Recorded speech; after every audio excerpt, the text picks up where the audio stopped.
नमस्कार प्रेक्षकांनो, मालिकेच्या पुढील काही भागांमध्ये आपल्याला खूपच जबरदस्त असा ट्विस्ट पाहायला मिळणार आहे. कारण कलाने काहीही करून राहुलचं कारस्थान समोर आणण्याचं ठरवलेलं आहे. कारण ह्या अद्वैतवर जो हल्ला झालेला आहे, आत्ता ज्या गोष्टी घडत आहेत, विषप्रयोग झालेला आहे, या सगळ्यामागे कोण आहे? कारण केक तर घरी बनवलेला म्हणजे एकतर व्यक्ती घरातली असणार आहे आणि गुंडांनी केलेला हल्ला म्हणजे घरातलीच कोणीतरी व्यक्ती आहे जी अद्वैतच्या जीवावर उठलेली आहे आणि त्यामुळं त्या व्यक्तीला पकडून आपण पोलिसांच्या ताब्यात द्यायचं हे कलाने ठरवलेलं असतं आणि कला त्या गोष्टींचा विचार करत असते. तर इकडे राहुलला अशी स्वप्न पडायला लागलेली असतात की माझ्यावरचा जे संकट आहे ते वाढत चाललेलं आहे आणि काहीही झालं तरी मला या सगळ्यातून वाचणं गरजेचं आहे आणि ते संकट वाढत चाललेलं आहे हे त्याच्या लक्षात आलेलं असतं आणि त्यामुळं त्याला खूप भीती वाटायला लागलेली असते. त्याला नेहमी असं वाटत असतं की आता पोलीस येणार आणि मला घेऊन जाणार आणि नैना पण सगळं कारस्थान माझ्यावर ढकलणार. त्यामुळं अशी स्वप्न ही त्याला पडत असतात आणि त्यासाठी त्याने खूप घाबरून गेलेला असतो. त्याला प्रश्न पडलेला असतो की आता काही झालं तरी मला या सगळ्यातनं वाचणं गरजेचं आहे. या सगळ्यातून मला वाचण्यासाठी काही गोष्टी शोधाव्या लागणार आहेत आणि त्या गोष्टी अशा आहेत की काहीही झालं तरीही मला हे सगळं शोधावं लागणार आहे की नक्की कुणी हे सगळं केलेलं आहे. हा विचार कलाच्या डोक्यात सुरू झालेला असतो आणि त्याहीपेक्षा मोठी गोष्ट असते ती म्हणजे इकडे राहुलला खूप भीती वाटत असते. त्याला असं वाटत असतं की पोलीस येणार आणि त्याला घेऊन जाणार. त्यामुळं राहुल मात्र खूपच घाबरलेला असतो. इकडे कलाने काही करून एक गोष्ट करायचं ठरवलेलं आहे ते म्हणजे पुरावे शोधायचे. कारण जोपर्यंत मी पुरावे अद्वैतला देत नाही तोपर्यंत अद्वैतचा माझ्यावर विश्वास बसणार नाही. कारण त्याच्या घरातल्या लोकांवर त्याचा जास्तच विश्वास आहे हे कलालाही चांगलंच माहिती असतं. त्यामुळं कलाने ठरवलेलं असतं. इकडे आता रोहिणीने राहुलला बोलवून घेतलेलं असतं आणि ती राहुलला विचारत असते की हे सगळं जे काही तुझं चाललेलं आहे ते थांबलं पाहिजे कारण या सगळ्याला पूर्णपणे तू जबाबदार आहे हे सगळं ती बोलत असते. तेव्हा मात्र राहुल म्हणत असतो की मॉम असं काय बोलतेस तू? अगं मी तर हे सगळं कशासाठी केलं होतं? त्या अद्वैतचा काटा काढण्यासाठी केलं होतं ना आणि तू माझ्यावरच सगळे आरोप टाकत आहे असं बोलणं सुरू असतं. तेव्हा मात्र इकडे रोहिणी म्हणत असते हे बघ राहुल, कसं आहे माहिती आहे का, हे सगळं तू केलेलं आहे आणि हे का एकदा प्रूव्ह झालं की तू संपला एवढं ठरव. कारण तू जर संपला तर तुला यातून कोणीच बाहेर काढू शकणार नाही कारण सर्व चुका तू केलेल्या आहेत असं रोहिणी त्याला सांगत असते. आणि नेमकी कला तिथं आलेली असते आणि कलाने हे सगळं बोलणं ऐकलेलं असतं. कलाला कळलेलं असतं की या सगळ्यामागे कोणाचं कारस्थान आहे आणि कलाला माहिती असतं की हे सगळं कुणी केलेलं आहे. आता कलाने या सगळ्याचा एक व्हिडिओ बनवलेला असतो. कलाला माहिती आहे की या सगळ्यामागे कोण आहे आणि यातून आपण फक्त अद्वैतला कशा पद्धतीने वाचवू शकतो एवढंच कलाच्या डोक्यात सुरू झालेलं असतं आणि कलाने त्यासाठी प्रयत्नही चालू केलेले असतात. आणि कलाने ठरवलेलं असतं की या सगळ्यातून जर बाहेर काढायचं असेल तर कशा पद्धतीनं आपण बाहेर काढू शकतो या गोष्टींचा विचार आता कला करत असते. आणि कलाने तो व्हिडिओ तर बनवलेला आहे परंतु आता वाट लावायची आहे ती म्हणजे सर्व पुरावे पाहिजेत. कारण या सगळ्यातून तिला कळलेलं असतं की त्या गुंडांना पण राहुलने सांगितलेलं होतं. ही गोष्ट कलाच्या समोर आलेली असते परंतु इथे ही गोष्ट मात्र रोहिणी आणि राहुल या दोघांनाही माहिती नसते की त्यांनी नक्की काय गोंधळ घातलेला आहे, त्यांनी काय केलेलं आहे याबद्दल तिला काहीच माहिती नसतं. आणि त्याबरोबर कलाने तो पुरावा घेतलेला असतो. इकडे आता कला विचार करू लागते की त्या दिवशी मी केक बनवला त्यावेळेस घरी कोण होतं? त्याहीपेक्षा कला विचार करते की मी मिक्सर लावायला गेले होते त्यावेळेस नक्की काय घडलेलं होतं. या सर्व गोष्टींचा विचार कला करत असते कारण जेव्हा तिने मिक्सर लावलेला असतो तेव्हा त्या मिक्सरचा नॉब हा तीनवंती कोणी केलेला आहे हा प्रश्न कलाला पडलेला असतो. आणि कला त्या गोष्टींचा शोध घेऊ लागते. ती म्हणते की वाटण करायचं आहे ही गोष्ट फक्त मला आणि रजनी मॅमना माहिती होती आणि त्यानंतर तिथं आलेली होती ती म्हणजे नैनाताई. म्हणजे ही गोष्ट नैनाताईलाही कळलेली होती. म्हणजे या सगळ्यामागं नक्कीच नैनाताई असणार आहे कारण तिला त्या गोष्टींचा बदला घेत आहे की तिचं विंग मी फोडलेलं आहे, सौरभला मी शोधून आणलेलं आहे. कारण तिला काहीही करून हे सगळं माझ्यावरती ढकलायचं होतं पण आता ह्या सर्व गोष्टी मी केलेल्या असतात त्यामुळं नक्कीच नैनाताईला माझ्यावरती संशय आलेला असणार आहे. तिला माझ्याबद्दल राग वाटत असणार आहे आणि त्यासाठी तिनं हे सर्व केलेलं आहे हे लक्षात आलेलं असतं. आणि त्यासोबतच आता इकडे कला विचार करू लागलेली आहे. कला म्हणत आहे की काही झालं तरीही मला आता कळलेलं आहे की या सगळ्यामागे कोण आहे.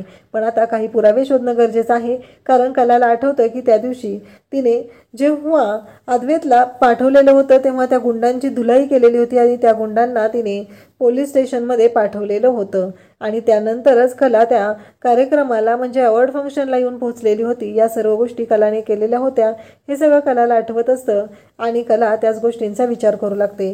ती म्हणते की नैनाताईच्या विरोधातले पुरावे तर मला शोधावे लागणारच आहेत, परंतु जे काही घडत आहे तेही लवकरच मला सर्वांच्या समोर आणावं लागणार आहे. जर मी ते सर्वांच्या समोर आणू शकले नाही तर पुन्हा माझ्यावरती आरोप होणार आहेत की मीच अद्वैतला मारण्याचा प्रयत्न केला. प्रत्येक वेळेस मला या सगळ्यांना पुरावे देऊन कंटाळा आलेला आहे, कारण मी प्रत्येक वेळेस पुरावे देत असते आणि मीच अडकत असते. हे कलाच्या डोक्यात सुरू असतं. कला म्हणत असते की काही झालं तरी मला मात्र पुरावे द्यावे लागत आहेत, स्वतःला प्रूव्ह करावं लागत आहे. या घरामध्ये राहण्यासाठी माझं स्वतःचं अस्तित्व प्रत्येक वेळेस मला सिद्ध करावं लागतं. या गोष्टीला मी कंटाळून गेलेली आहे. त्यामुळं आता काही झालं तरीही अद्वैतच्या जीवावर मी उठलेले आहे. हा जो माझ्यावर आरोप आहे तो मला पुसून टाकावाच लागणार आहे आणि या सगळ्यातून मला काही करून अद्वैतचा जीव तर वाचवावा लागणार आहे, पण त्याचबरोबर माझ्याही जीवावर कोणीतरी उठलेलं आहे तेही मला शोधावं लागणार आहे. हे सगळं कलाच्या डोक्यात सुरू झालेलं असतं आणि कला मात्र म्हणत असते की आता मला शोध घेतला पाहिजे.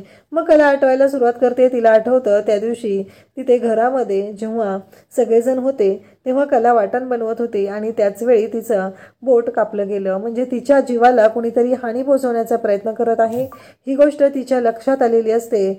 आणि त्याचबरोबर तिचं असं म्हणणं असतं की काही झालं तरीही माझ्या जीवावर कोण उठलेलं आहे हे तर कळलेलं आहे. इव्हन बुकेच्या वेळेस पण तिने अंजूला विचारलेलं होतं. अंजूने तिला सांगितलेलं होतं की नाही कलाताई, मी तिकडे गेलेलेच नव्हते, वरचं सगळं आवरायचं काम केलेलं होतं ते नैनाताईंनी केलं होतं, मला माहिती नाही आहे की हे सगळं काय झालेलं आहे. म्हणजे तिथंही अंजूने नैनाचं नाव घेतलेलं असतं. ही गोष्ट आता तिच्या लक्षात आलेली असते आणि ती पुन्हा विचार करू लागलेली असते की नक्कीच काहीतरी अशी गोष्ट आहे जी अजूनही माझ्यापर्यंत आलेली नाही. हे सगळं कलाच्या लक्षात येतं. त्याचबरोबर कला विचार करत असते अद्वैतला आता मला सगळे पुरावे देणं गरजेचं आहे. मग कला पोलीस स्टेशनला जाते आणि कला पोलीस स्टेशनला जाऊन तिथून तिने विचार करत असते. तिथे जाऊन पोलिसांना विचारते की मी काही दिवसांपूर्वी एका माणसाला इथे पाठवलेलं होतं आणि ते गुंड होते, त्यांनी अद्वैत चांदेकरवरती हल्ला केलेला होता आणि त्या गुंडांना इथे मी पोलीस स्टेशनमध्ये पाठवलेलं होतं, ते कुठं आहेत. तेव्हा पोलीस तिला सांगू लागतात की ते जे गुंड आहेत त्यांचा जामीन झालेला आहे. आणि मग कला म्हणत असते पण असं कसं तुम्ही त्यांचा जामीन केला. तेव्हा ते सांगत असतात की हो, कारण कला म्हणते की आत्ताच्या आत्ता मी त्यांच्यावरची केस मागं घेतलेली नाही आणि तरीही तुम्ही त्यांचा जामीन कसा करू शकलेले आहात. हे सगळं कला बोलत असते. तेव्हा मात्र पोलीस सांगतात की हो, पण त्यांच्या विरोधात आणखी पुरावे मिळाले नाहीत.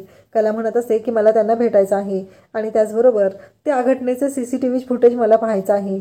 तेव्हा पोलीस लगेच त्या रोडवरचं CCTV फुटेज हे कलाला दाखवतात आणि कलाला म्हणतात की हे घ्या, कारण CCTV फुटेज तुम्हाला हवं आहे तर ते आम्ही देऊ शकतो. आणि त्याचबरोबर कला म्हणत असते की ठीक आहे. कला म्हणते बघितलं तुम्ही CCTV फुटेज, ते जे गुंड होते ते स्वतःहून आमच्याकडे आलेले होते, आम्ही त्यांना अजिबात काही केलेलं नव्हतं असं कला सांगत असते. आणि कला आता त्या लोकांना भेटायला जाते आणि त्यांना म्हणत असते की मला तुमच्या बाबतीतले सगळ्या गोष्टी कळलेल्या आहेत, त्यामुळं आत्ताच्या आता तुम्ही खरं सांगायचं आहे की हे सगळं कोणाच्या सांगण्यावरनं केलेलं आहे. त्याचबरोबर कलाने पोलिसांना ते डिटेल्स मागवलेले असतात, त्याचे फोन रेकॉर्ड्स मागवलेले असतात आणि त्या गुंडाच्या फोनवरती राहुलचा फोन आलेला असतो आणि सुपारी देण्याचं ते फोन रेकॉर्डिंग कलाला मिळालेलं असतं. म्हणजे हा राहुलचा नंबर आहे आणि कला मग टेन्शनमध्ये येते आणि कला ते CCTV फुटेज घेते, त्याचबरोबर ते कॉल रेकॉर्डिंग घेते, कॉल डिटेल्स घेते आणि त्याचबरोबर तिने राहुलचेही कॉल डिटेल्स घ्यायला सांगितलेले असतात. आणि त्यासोबतच इकडे कलाने हे सगळं जेव्हा केलेलं असतं तेव्हा घरातलं कोणालाही माहिती नसतं. त्याचबरोबर पोलिसांनी रिपोर्ट आणून दिलेले होते की घरातल्या कोणत्याही साहित्यात भेसळ नाही आहे किंवा विषारीजन्य पदार्थ नाहीत. त्यामुळं तो केक जेव्हा बनवलेला होता तो चांगल्या पद्धतीनं बनवलेला होता. आणि त्याचबरोबर इकडे हे सगळं जेव्हा कलाने समोर आणलेलं असतं तेव्हा मात्र कलाला खूप मोठा धक्का बसलेला असतो, कारण कलाला राहुल त्याचबरोबर इकडे नैनावर शंका तर होतीच, पण हे सगळं जेव्हा त्यांनी केलं हे कळल्यानंतर मात्र कलाला धक्का बसलेला असतो. कला म्हणत असते की काही झालं तरीही मी आता याला सोडणार नाही, कारण नैनाताईनेही मागच्या वेळेस तोच गोंधळ केलेला आहे आणि आजही तेच झालेलं आहे. काही झालं तरी या सगळ्यांना मी आता सोडणार नाही. आणि कलाकडे सगळे पुरावे असतात. कला घरी येते आणि अद्वैतला सांगते की हे पुरावे. त्याचबरोबर कलाने पोलीस स्टेशनमध्ये जाऊन कंप्लेंट ही केलेली असते. राहुलच्या विरोधात तिने FIR दाखल केलेली असते आणि पोलिसांना सांगितलेलं असतं त्या गुंडांनाही तुम्ही ताब्यात घ्या आणि पुढची चौकशी सुरू ठेवा. आणि तुम्हाला लवकरात लवकर आता येऊन राहुल फडतरे हा जो रोहिणीचा मुलगा आहे त्याला अटक करायची कलाने सांगितलेलं असतं. कारण त्याच्या विरोधात कलाने पोलीस कंप्लेंट ही केलेली असते. कला घरी येते आणि अद्वैतला दाखवू लागते. अद्वैतला म्हणत असते की चांदेकर हे बघ हे काय आहे. कारण ह्या सगळ्या गोष्टींमुळंच आत्ता मला एक गोष्ट कळत नाही आहे की हे सगळं काय आहे. कारण काही झालं तरी बघ मी राहुल आणि रोहिणी मॅम यांना बोलताना पाहिलेलं होतं. त्यामध्येही त्यांनी बोललेले होते की त्या गुंडांनी काम व्यवस्थित केलेलं होतं. पण इकडे आता हेच वाचलेले आहेत असं त्याचं म्हणणं असतं. तेव्हा मात्र कला म्हणत असते की ह्या सगळ्या गोष्टी ह्या व्हिडिओ पहा. नैना, राहुल आणि रोहिणी मॅम यांचं नक्की काय चाललेलं आहे, त्यांना काय करायचं आहे या गोष्टींचा व्हिडिओ नक्की पहा असं म्हणत कलाने सर्वांना व्हिडिओ दाखवलेला असतो. आणि सर्वांना खूप मोठा धक्का बसलेला असतो. कला विचार करत असते की काही झालं तरीही मी आता शांत राहणार नाही. कारण या सगळ्याचा परिणाम अद्वैतला झालेला आहे. आणि इकडे आता वाट लागलेली असते ती म्हणजे नैनाची. नैनाला कळायचं बंद झालेलं असतं. नैना पुरती घाबरलेली असते. नैना म्हणत असते मीही आत पकडली जाणार. आणि कलाने राहुलच्या विरोधात आणखी पुरावे आणलेले असतात ते म्हणजे CCTV फुटेज आणि त्याचबरोबर फोन रेकॉर्डिंग्स. आणि जेव्हा ते रेकॉर्डिंग कलाने सगळ्यांना दाखवायला सुरुवात केलेली असते तेव्हा रोहिणी आणि राहुल यांच्या पायाखालची जमीन सरकते आणि त्या दोघांना खूप मोठा धक्का बसलेला असतो. ते दोघंजण म्हणत असतात की आता करायचं काय. कारण काहीही झालं तरी ह्या कलाने जो गोंधळ घातलेला आहे तो इतका मोठा आहे की आपण याच्यामध्ये पूर्णपणे अडकले जाणार आहोत असं त्या दोघांचं म्हणणं असतं. आणि आता या सगळ्यातून मार्ग कसा काढायचा हा प्रश्न पडलेला असतो. तेव्हा रोहिणी म्हणत होती की तुला सांगितलं होतं मी राहुल असल्या सगळ्या गोष्टी करू नकोस. पण आता तू पूर्णपणे अडकलेला आहे. त्या नैनाच्या नादी लागून तू पूर्णपणे अडकलेला आहे. आता तुझी वाट लागलेली आहे एवढं लक्षात ठेव. काही झालं तरीही तुला मी या सगळ्यातून वाचवू शकणार नाही असं रोहिणी राहुलला सांगत असते. आबा तिथे येतात आणि राहुलच्या खानदिशी कानाखाली वाजवतात. त्याचबरोबर सरोजी भयानक चिडलेली असते. सरोजी म्हणत असते की राहुल हे जरा अति झालेलं आहे. तू तुझ्या सख्ख्या भावाच्या जीवावर उठलेला आहे. एवढ्यापर्यंत तुझी मजल गेलेली आहे हे मला अजिबात पटलेलं नाही. आजपर्यंत प्रत्येक वेळेस तू चुकाच केलेल्या आहेत. बिझनेसमध्येही तू तेच केलेलं आहे. प्रत्येक वेळेस लॉसच केलेला आहे. कंपनीचे पैसे हडपण्याचा प्रयत्न केलेला आहे. तरीही मी तुला शांतपणे सोडून देत होतो. पण आज नाही. आज तू जे केलेलं आहे त्याला कधीच माफी नाही एवढं लक्षात ठेव. कारण आजपर्यंत प्रत्येक वेळेस आम्ही तुला माफच करत आलेलो आहे. पण आज जे तू केलेलं आहे ते खूप अति आहे. त्यामुळं तुला मी कधीच माफ करणार नाही. आणि आबा म्हणतात की आत्ताच्या आत्ता पोलिसांना बोलवायचं आहे. कला म्हणते की हो मी ऑलरेडी पोलीस स्टेशनमध्ये FIR नोंदवलेली आहे. कारण आबा ह्या माणसाने गुंडांना सुपारी दिलेली होती तीही अद्वैतला मारण्याची. त्यामुळं याला अटक तर झालीच पाहिजे. कारण अद्वैतच्या जीवावरती जर हा उठलेला असेल तर याला आपण माफ करू शकत नाही असं इकडे कला आबांना सांगत असते. रोहिणी आणि राहुल यांच्या तर शिट्ट्या वाजलेल्या आहेत आणि त्याचबरोबर नैनाही पुरती घाबरलेली आहे. अजूनही या सगळ्यामध्ये नैनाचं नाव आलेलं नसतं. तेव्हा रोहिणी म्हणत असते की आता राहुल हे सगळं त्या नैनावर ढकलून रिकामा हो, नाही तर तुझी वाट लागेल. आता मी तुला काहीच करू शकणार नाही असं म्हणत रोहिणी राहुलच्या जवळ जाते आणि सगळ्यांच्या समोर असं वाटावं की ती राहुलवरती ओरडते आहे म्हणून राहुलच्या कानाखाली देते. आणि राहुलला म्हणू लागते की हे सगळं तुझ्यामुळे झालेलं आहे. एवढ्या खालच्या थराला जाशील असं वाटलं नव्हतं. ज्यांनी आपल्याला आधार दिलेला आहे, आपल्याला सांभाळलेलं आहे, एवढं सगळं आपण आत्ता त्यांचं ऐशोआराम वापरत आहोत आणि हे सगळं तुझ्यामुळे झालेलं आहे असं म्हणत रोहिणीने राहुलला मारायचं नाटक केलेलं असतं. आणि त्याचबरोबर ती म्हणत असते की आता त्या नैनाला अडकव यामध्ये. आता राहुल पोलिसांना सांगू लागतो. इकडे कला आणि अद्वैत ही तिथंच उभे असतात. कला म्हणत असते की आणखी एक गोष्ट पोलिसांना मला दाखवून द्यायची आहे. ती म्हणजे की या सर्व गोष्टी करण्यामागे फक्त राहुल एकटा सामील नाही तर त्याच्याबरोबर नैना म्हणजे त्याची बायको ही सामील आहे असं म्हणत कलाने नैनाचं नावही पोलिसांना सांगितलेलं आहे. आणि त्यामुळं राहुलसाठी ही गोष्ट फायद्याचीच ठरलेली आहे. कारण नैनाने हे सगळं कांड केलेलं आहे हे कलाला चांगलंच माहिती आहे. नैना कोणत्याही थराला जाऊ शकते हे कलाला माहिती आहे. म्हणून तर कलाने हा सर्व निर्णय घेतलेला असतो. आणि त्याचबरोबर नैना म्हणत असते की काहीही झालं तरीही आत्ता सध्याला या सगळ्या गोष्टींमध्ये आता मी पुरती अडकली जाणार आहे. त्यामुळं मला सगळा विचार करावा लागणार आहे. या सर्व गोष्टी घडत असतात आणि त्यासोबतच इकडे आता नैनाला प्रश्न पडलेला असतो की काहीही झालं तरीही आता या सगळ्यातून मार्ग कसा काढायचा.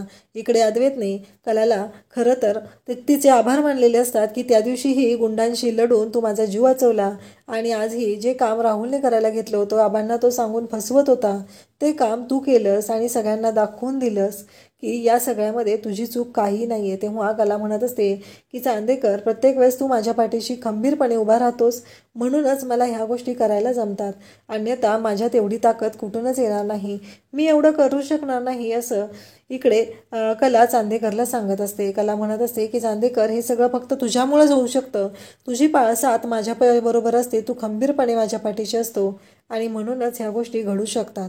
इकडे अद्वैतला मात्र राग आलेला असतो. ज्याला मी माझ्या सख्या भावाप्रमाणे वाढवलेलं आहे, ज्याला मी माझ्या एवढं सख्या भावाप्रमाणे त्याला प्रत्येक वेळेस सांभाळलेला आहे आणि तोच राहुल माझ्या जीवावर उठलेला आहे, त्या राहुलने माझ्याशी असं वागलेलं आहे असं म्हणत इकडे अद्वैतला खरं तर वाईट वाटत असतं. कारण राहुलला त्याने कसं सांभाळलेलं आहे, त्याने कधीच आत्याचा मुलगा म्हणून नाही तर त्याचा सक्का भाऊ म्हणून त्याने राहुल आणि त्याचबरोबर इकडे सोहमचा सांभाळ केलेला असतो. आणि आज जे घडलेलं असतं ते पाहून खरं तर त्याला खूप मोठा धक्का बसलेला असतो आणि त्यासोबतच त्याला कळत नसतं की आता पुढे करायचं काय, या सगळ्यातून कसा मार्ग काढायचा आहे हा प्रश्न त्याला पडलेला असतो. आणि त्यामुळं राहुल इकडे खूपच नालायक निघालेला असतो आणि राहुलमुळं ह्या गोष्टी घडलेल्या आहेत हे मात्र आता त्याच्या लक्षात आलेलं असतं. अद्वैतला काही करून या सगळ्यावरती मार्ग काढायचा असतो. चांदेकरांचं रेप्युटेशन खराब होणार असतं, पण यावेळेस कलाने निर्णय घेतलेला असतो की नाही अद्वैत, नाही चांदेकर, आज चांदेकरांच्या रेप्युटेशनसाठी जर आज तू राहुलला सोडलं तर एक गोष्ट लक्षात ठेव, पुन्हा त्याने आणखी कोणाचा जीव घ्यायला पण घरातल्यांचा मागं पुढं पाहणार नाही. त्यामुळं काहीही झालं तरीही आज आपल्याला ही लढाई लढावीच लागणार आहे. मान्य आहे आपलेच आपल्या विरोधात आहेत, पण तरीही ही लढाई आपल्याला लढावी लागणार आहे असं तो सांगत असतो. त्याचबरोबर त्याचं असं म्हणणं असतं की काहीही झालं तरीही मी आत्ता कोणाचं काहीच ऐकणार नाही असं अद्वैतनेही ठरवलेलं असतं. आणि कलाने राहुल आणि नैना या दोघांनाही आता जेलमध्ये पाठवलेलं आहे. या दोघांनाही जेलमध्ये पाठवून कलाने एक मोठं काम केलेलं आहे. अद्वैतच्या जीवावरती एवढं मोठं संकट आलेलं होतं आणि त्याचबरोबर या सगळ्या गोष्टींमुळं एक गोष्ट कळते ती म्हणजे सरोजला. सरोज मात्र शांतच होते आणि सरोज कलाच्या समोर येते आणि कलाचे आभार मानू लागते. ती कलाला म्हणत असते की मला माफ कर, कारण माझ्याकडून चूक झालेली होती, मी तुला आत्तापर्यंत ओळखायला चुकलेली आहे, काल पण मी तुझ्यावरती आरोप केले होते आणि आत्ता मला या सगळ्या गोष्टींचा पश्चाताप होत आहे. कारण काहीही झालं तरीही हे सगळं मला अजिबात पटलेलं नव्हतं. मी प्रत्येक वेळेस तुझ्यावर आरोप करत होती, पण मी कधी विचार केला नाही आहे की आमच्याच घरातली आमचीच माणसं ही आमच्या जीवावर उठलेली असते असं ती कलाला म्हणत असते. आणि कलाला म्हणत असते की खरंच चांदेकरांची सून म्हणून चांदेकरांच्या घराची इब्रत तू वाचवलेली आहे असं ती कलाला बोलत असते. कलाला मात्र खूप बरं वाटलेलं असतं, कारण काहीही झालं तरीही आज कला ही जिंकलेली असते, कारण सरोजने तिचं कौतुक केलेलं असतं. अद्वैत आणि कलाला एकत्र घेत सरोजने कलाच्या डोक्यावर हात ठेवलेला असतो आणि तिला कौतुकाची थाप दिलेली असते. इकडे नैना आणि राहुल दोघंही जेलमध्ये खडी फोडायला गेलेले असतात. रोहिणीची मात्र वाट लागलेली असते, ती काहीच करू शकत नाही. अशाच अपडेटसाठी चॅनलला सबस्क्राईब करा. थँक्यू.